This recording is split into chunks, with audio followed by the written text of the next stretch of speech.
you ready to send your children to school, folks? It's a straight question. The number of COVID positive cases has only increased, but so has the pressure on authorities to unlock down everything in India. We've seen bars and malls and gyms and hotels. Basically, in a graded approach, the government has enabled an ecosystem where everything can be opened. What about schools? Are we ready to send our children to school? Across the world, millions, billions of students over these last 6 months have been out of classrooms. Now imagine the kind of damage which is being inflicted. No amount of online teaching can replace a physical, classroom-oriented, a contact-oriented, a teacher-student relationship. It can never be replaced by any online model that one can think of.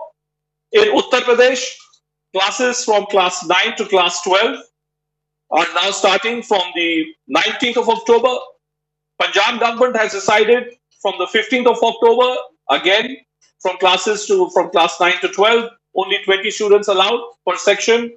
In Delhi, that decision has been deferred till after October 31st, maybe as a precautionary step, given the fact that towards the end of October, beginning of November, typically Delhi's air ends up deteriorating. In Chhattisgarh, Maharashtra, Gujarat, schools have been shut till Diwali at least. In Andhra Pradesh, schools have been shut till the 2nd of October. In Karnataka, till the 30th of October. In Kerala, decision is on hold. It's supposed to be the number one digital state, but the decision is on hold. And Telangana, decision after the 31st of October. Now comes the question. What are the arguments which are being made in favor of opening of schools? Parents want their children to go to schools, yes, but they also want their children to be safe. Online classes are not a permanent substitute for traditional learning. The argument against is you can't put your children at the risk of contracting COVID, irrespective of how many days you let your children to be away from a classroom. Not every household has internet connectivity. There is this question of class, which has constantly been debated. The argument against is that primary level kids are difficult to handle. You can't have online model meant for students of class 2, class 3. Alternately, you could argue that exactly how much teaching really you need to subject a class 2 or a class 3, class 4 student to. Maybe there is an urgent need to look at minimum basic learning levels as well. Students argue it's difficult to understand topics online and get doubts resolved. Arguments against is it difficult for schools to identify which child's skin are being affected by this entire pandemic. Where this leaves us is this, folks, that there is a body of parents, of students and educationists and policymakers who believe that you can't keep your children away from schools any longer.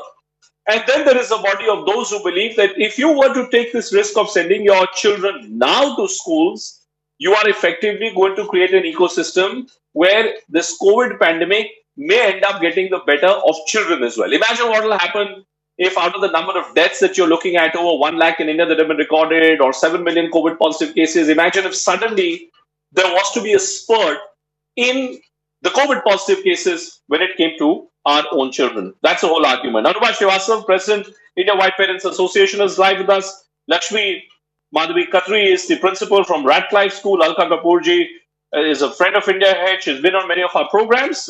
Modern school principal. Khushi Bhargav is there with us. She's a student, and Gauravi Malhotra, student, live with us as well. So let me begin with the students, since they are the real stakeholders in a sense. Khushi and Gauravi, let me begin with you. First to you, Gauravi. Where do you stand? Are you ready to go to school? Gauravi, which class are you in right now? Which school do you go to?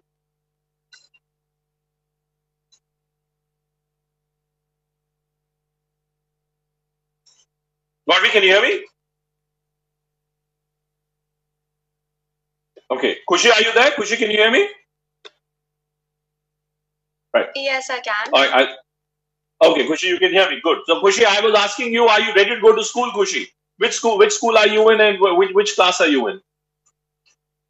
I'm currently studying in Step-by-Step School, Noida. I'm in 12th standard. And according to me, this lockdown has been really stressful because, as you know, 12th standard is already a very stressful grade. And going back to school would be better because I've already missed out on the major chunks of the year. And considering this is my last year in school, it'll be better if I'm in school rather than staying at home. But have you ever given this any thought, Kushi, that if you were to go to school, when you're home or even when you're stepping out, there is an SOP, there is a list of do's and don'ts that your parents must be asking you to follow. When you go to a classroom, have you ever thought what classroom post-COVID would look like? What are the kind of SOPs that you need to follow?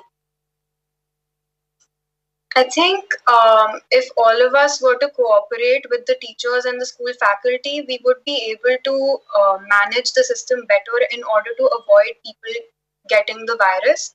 So if there were like a certain number of children that were allowed, or some measures that were taken by the school and children were to follow them.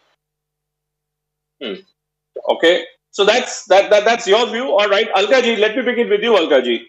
As a principal, Alka ji, what is the real challenge today?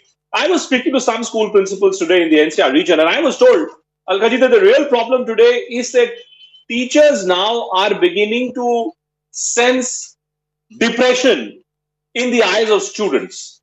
Being homebound, looking at a screen, I can imagine it can't be a happy experience beyond a point. But are we ready to face this risk, Alka ji, of sending our children now to schools in these COVID times? Most certainly, I feel everyone is feeling depressed and fed up now. Everyone wants to step out of the house, be it the students or the teachers. All the same, the teachers have started stepping out. The school is open, and in my school particularly, teachers are coming. We are available to the children per se, but then we are not insisting that the children should come. Past few months, policymakers, academicians, researchers, philanthropists and educationists have been trying to work out on strategies to cope up with the challenges that will come in the way of seamless reopening of schools.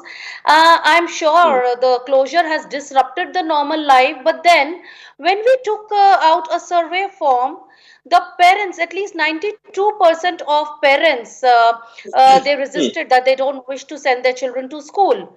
As much as the teachers are available, parents are not ready. But on the contrary, I feel that the orientation of the parents is a must, because parents these days are the first point of contact with a child. And I feel really surprised on the, dual thought of the parents. On one side, the temples are full, the markets are full. Parents are going back to the children, and the children are certainly at a risk of COVID. But when it comes to reopening the schools, they don't wish to send the children to school. Then there's another set of parents who really want the children should come, because they somehow feel the connectivity is bad at home, there are not many devices, and children are getting fed up because they are confined. So I feel it's different from person to person. And then there are people who also look for midday meals, because they feel hunger is killing the children more than anything else, more than the. I think fair point. A fair point. If parents can take children to hotels, restaurants, possibly malls, possibly drive outs, then what's the dilemma? What's the problem about sending children to schools then? Anubaji, where do you stand? Look at what Alka ji says, that if parents parents are going to offices, parents are going out. I must admit, I went to Lodi Gardens just day before yesterday, and I was amazed with the number of families who were all out, and it was as if there was no COVID pandemic. Anubaji, are we just overreacting when it comes to sending our children to schools? No, I would not say that we are overreacting. There are mixed views actually. If you will see, we have also done a lot of survey across India, pan India, and we are getting mixed reviews. As Madam has said, 90 to 95% parents are not interested to send their children to school, because they are very doubtful whether the child will be able to cope up. So what is your view? 90 to 95%. Anubaji, you say 90 to 95% parents don't want their children to go to school. No, that is. Alka ji, do you agree? Do you agree with that statistic, Alka ji? 90 to 95% parents don't want their children to go to school. to school. I discussed with my children today whether we would want to send my granddaughter to school, and they said not till the curve flattens, which is not. There has been an exponential rise in the COVID cases in the past few days, particularly in Delhi. So I think parents don't want to take chances because they feel Don't want to take when they're going chances. out to Okay. the So nobody wants to jogging take a out, chance. like you said, they are Lakshmi, under their let me just care. get initial comments. Lakshmi ji is live with us as well. Lakshmi ji, your viewpoint, Lakshmi ji. Is this the right time? Okay, I'm told she's not yet through, but we'll try and we'll connect to her. Anuma ji, I mean, look at us. I'm recovering from COVID, and hopefully my isolation period is now over, and I've come out of it.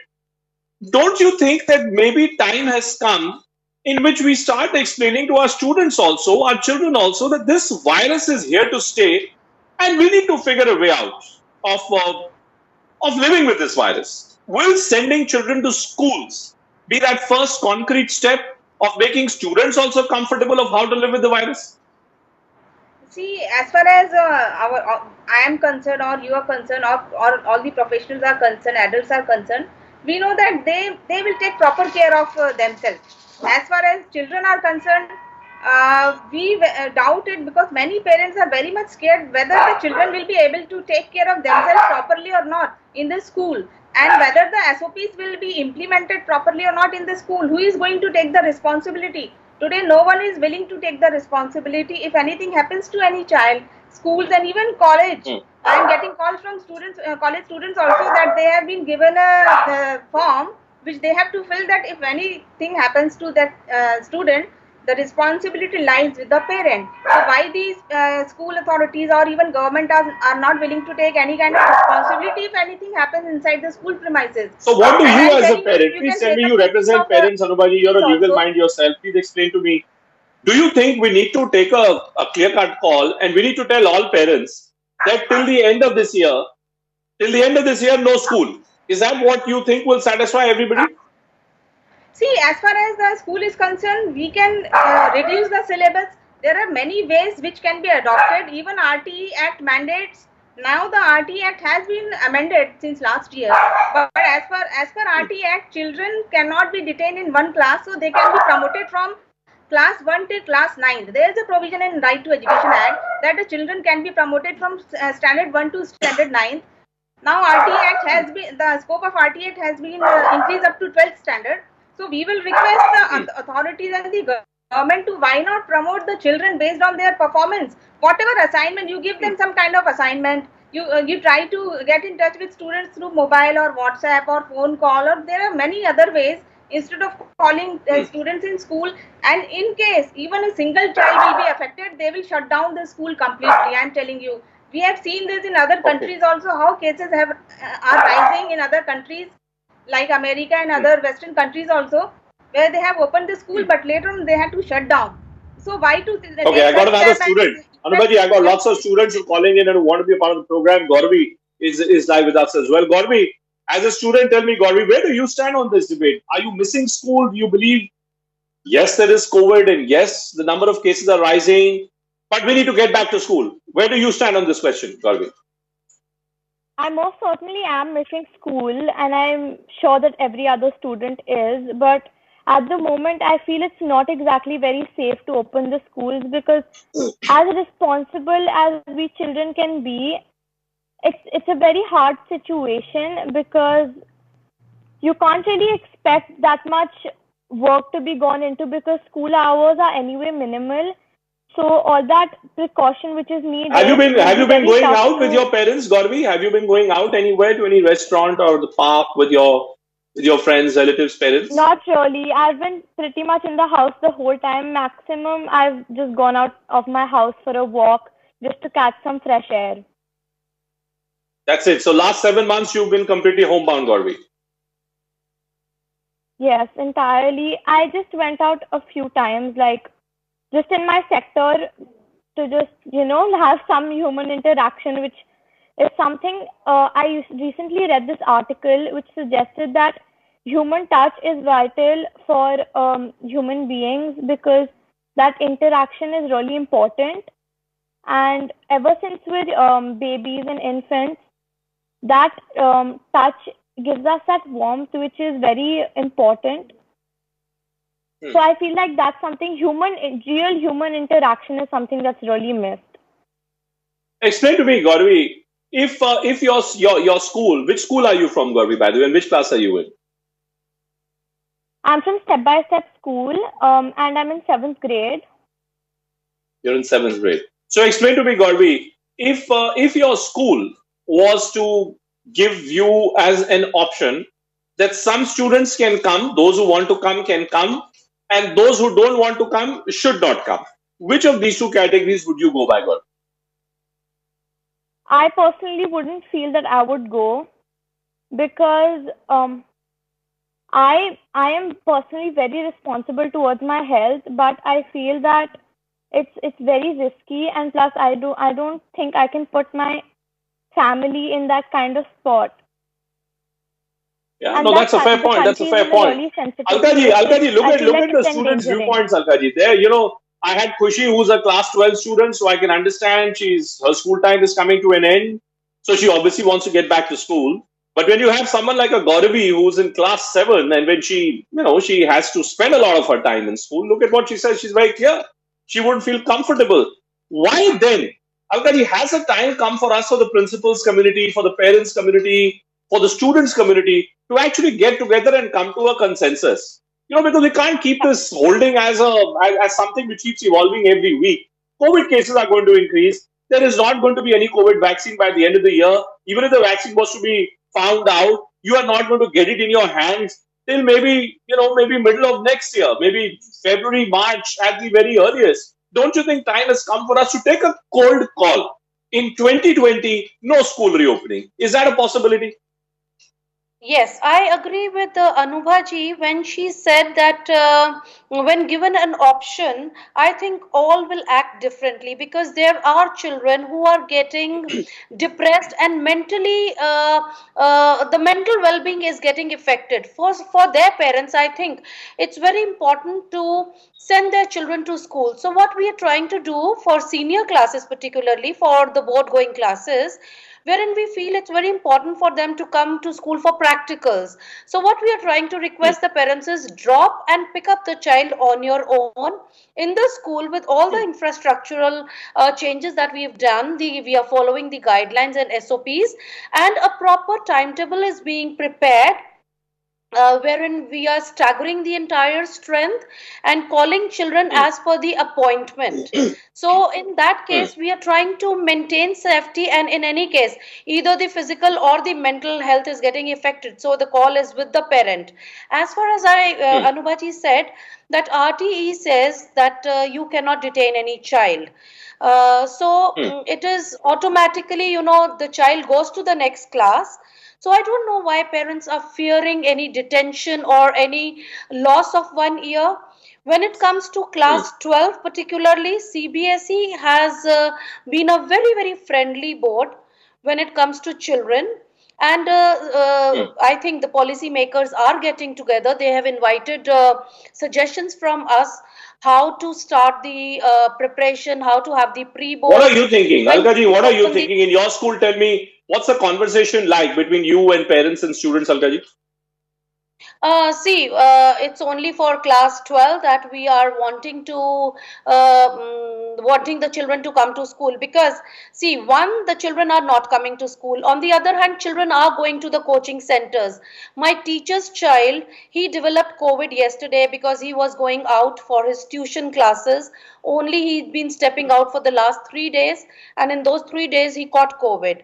So certainly children, while they are commuting, they are at a higher risk because they've been homebound for long, so they want to explore once So, they are so your out. viewpoint, Alkaji, is that only students of class 12, that's all that you're looking at, because they have to Yeah. appear for their board Yeah. exams, so you believe that they are the Yeah. ones who should be asked to come to Yes. school. Okay, fair enough. Anubaji, does that work for you? 10th, 11th, 12th. I mean, there are various categories, Anubaji, which are being spoken about. Some principals are telling me that class 9, 10th, 11th, 12th, let that be open. Alkaji, you're on the program saying no, only class 12. But I'm saying whether I'm in class 12 or I'm in class 9 or I'm in class 8. Anubaji, if a class 12 student gets COVID, I may feel that I'm being discriminated against because I'm in class 12, despite taking all kinds of precautions. And we've seen all that, right? So Do you think that this case works for you? Bring in certain students of certain classes and don't bring in students of other classes. Can we make that distinction?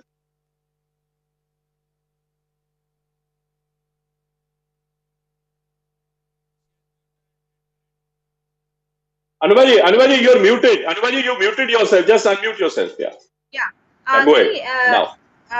Yeah, this is a good suggestion that only class 12 student can be called upon in the class. But again, that depends upon parents, because many parents are worried. I'm giving example in my locality itself. There are students who are from 10th and 12th and they are now COVID positive. Initially, the virus was infecting age group between 40 to 50 years, and now 20 to 30 years people are getting infected, and now even students are getting infected. They are being exposed.